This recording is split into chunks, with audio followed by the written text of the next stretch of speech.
to visit my boys, and we got to go to an old swimming hole where I love to go, or when I lived there, I used to go to quite frequently, and I'd found several rings there, several, even some old items.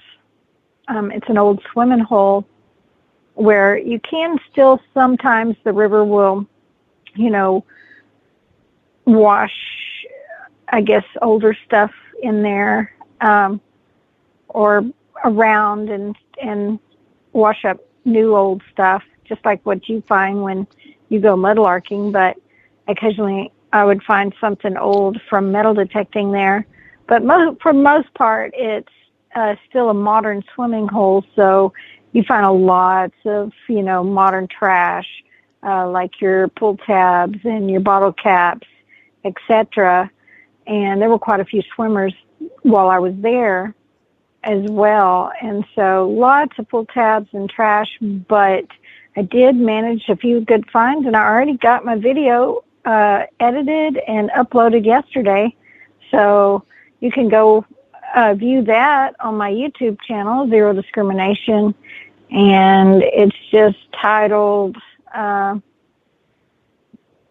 Metal Detecting at an Old Swimming Hole.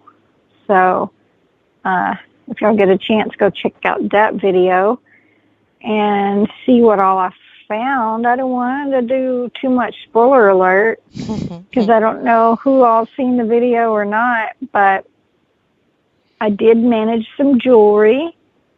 And one really cool thing that I have not tested yet, it does have lots of stones in it.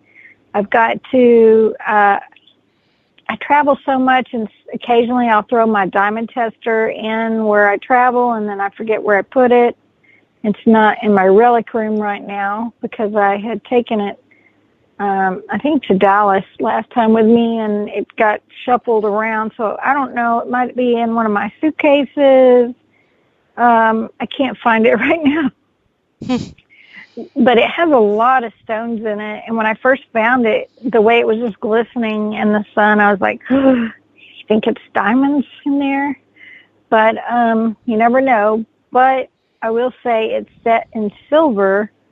So I doubt it is diamonds, but y'all probably heard me tell this story before. But one of my first diamond rings I ever found when I lived in Galveston, I was hunting inside in the water in the surf, metal detecting, and I pulled up this silver ring with all these channel set stones in it, and I went and had it tested, and it did test out to be diamonds.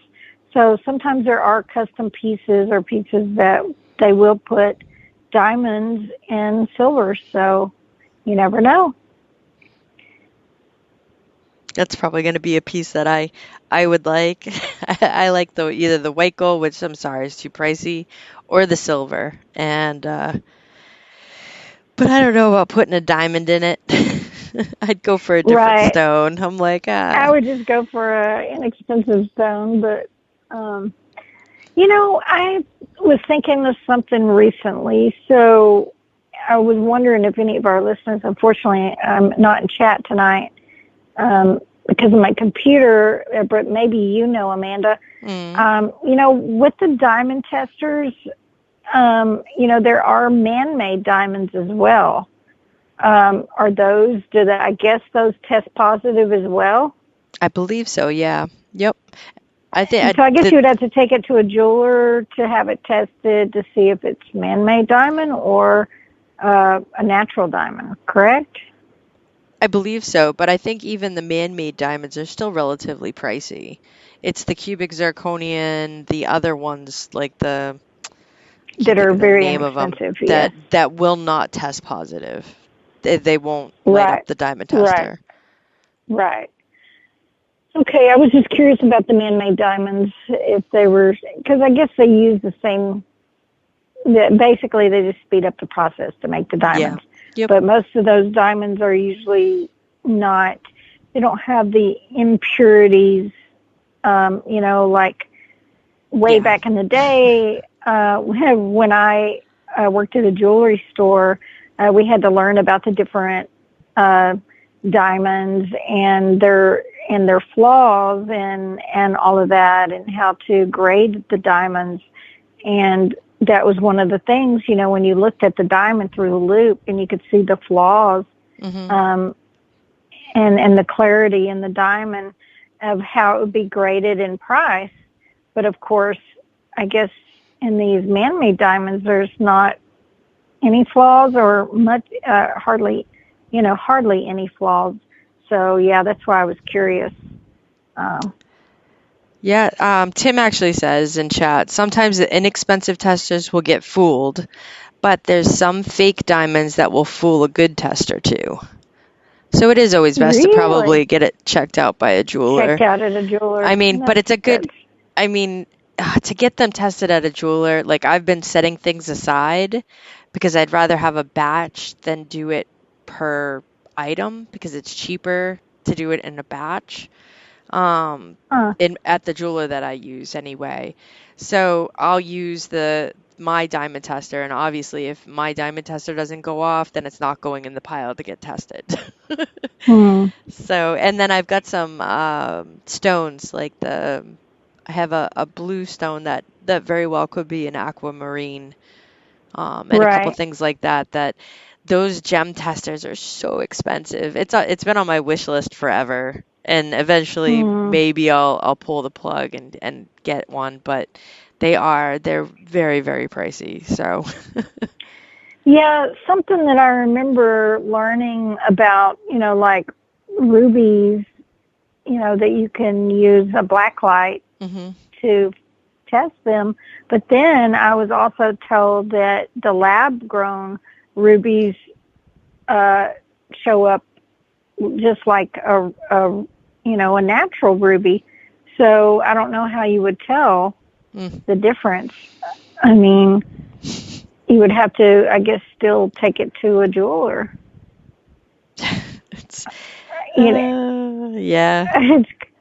So I guess you really would need like you said, an actual gem tester. I've never looked those up. So how pricey are they? I don't know. I think the one that I had originally was close to like 400. Okay. Yeah, that is a little pricey. Oh, I think there's one that's cheaper, but I don't know if it's any good. It says 270. Okay, that's more reasonable.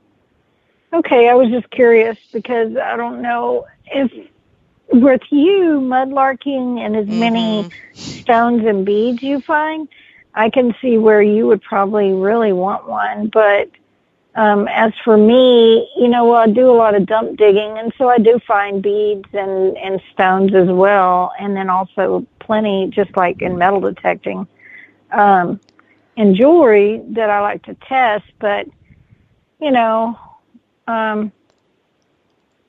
a lot of jewelers, reputable jewelers that I've been to in the past will test some of that stuff for free.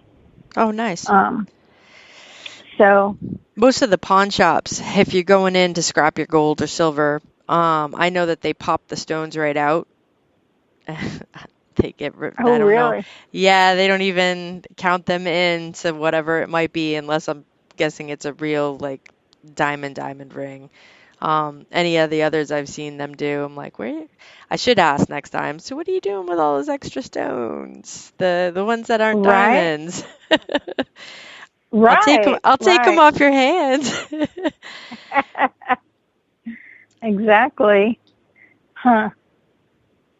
But I had another reminder this weekend of why you should wear gloves. So I got an amazing signal, high tone, sounded great. It was in the corner. It was in the field. This was the field section. Cut the plug, and then put the pinpointer in. I'm like, oh, it's right there. Put my hand in and started to like move the dirt, and like I saw a glint, and I'm like, So I kind of pulled back, and then I moved the dirt with my leash, and it was a steak knife blade. and it was super, What? super sharp. And I'm like, yeah, Oh, God. so glad I have my gloves on. Oh, wow. Handed it to the property Yeah. owner, and she's like, this looks like one of my steak knives. I'm like, I'm sorry. I found it for you. I don't know where the handle is, but Funny. Well, yes, and I almost always try to wear gloves. But there are times when, for me, I'm videoing and people will get on to me, well, where's your gloves? Well, I just slid it off to video. And I know sometimes that negates but I've already dug it up and pulled it out. And I try to tell people, but if you do go watch my latest video. So I was traveling and my gloves were back at the car, which we'd been to the car like 3 times to go back and get one thing and another thing and another thing. And I'm like, I'm just digging with my hands. That's the way it's going to be. And yes, I did. There was glass in that water that, in fact, if you notice in the first thing I dug, I think was a coin, and there was a piece of glass in the hole. And you see it in my hand in that first scoop of that first find. But luckily, I managed. I scathed getting cut. I'm fine. Good job. But everybody's like, be careful, be careful. Yep. Because I am one of those that I 100% believe in wearing gloves. It's just, you just never know. You don't. You don't. And slicing into yourself, well, with mudlarking or anything like that, like, you don't want that water in it. So I'm constantly trying to be careful. And then, as painful as it is, I now have super glue in my bag I carry with me. Yeah, just, it burns when you put it in a cup, but it seals it, so. Right. Oh, gosh. But I just think about all those rusty things that we dig sometimes, and I think about, cutting ourselves, with something rusty or even more so than glass. Yeah. Sometimes. Yeah, I think it was with you, or it might have been with Laura. One of the worst times I've ever done that was at the button dump. And I always wear my knee pads when I'm digging at the button dump because there's, the sharp metal and glass. And I remember it must have been with Laura, and I kneeled down, and basically right in my shin there was a shard of glass, like straight up, that was like sharp, and it went right into my shin below my knee guard, and I'm like, sliced right through my pants, like, it hurts so bad. Oh, gosh. That's another thing is, I'm sure you do. Do you carry a first aid kit? I do. In your car? I carry one in my bag, and then, there's one in my truck. I just got a new one. My cousin just gave me a brand new one, and I've got it in my car, and I was looking at it the other day, and it's got you almost got a surgical kit in there. I'm like, wow, I sew somebody up. But yeah, you just never know when you're going to need them. I remember Zola and I were hunting with Terry Smith at a dump, and she brought her dog, and we'd just gotten there, and she was trying to step over this giant hole that had already been dug, and she misses part and falls down in the hole, and she's holding her dog. Oh, geez. And she ends up cutting her hand, and she's bleeding all over the place, and I run back to my car. I had a little small first aid kit in there. I came running back and, disinfecting her hand, trying to get all that dirt off. And that girl, we just bandaged her up, and she just puts her gloves on and just keeps on digging. I was like, you need to go to the doctor. You need to